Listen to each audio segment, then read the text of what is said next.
For today's video na cylinder head sa XRM125 dire nga gidala.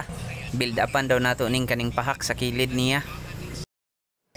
Mao na ni sugdan na nato. Sugdan nato sa paghinlo sa iyahang cylinder head para matanggal ang mga carbon deposit o mga gasket nga gipili.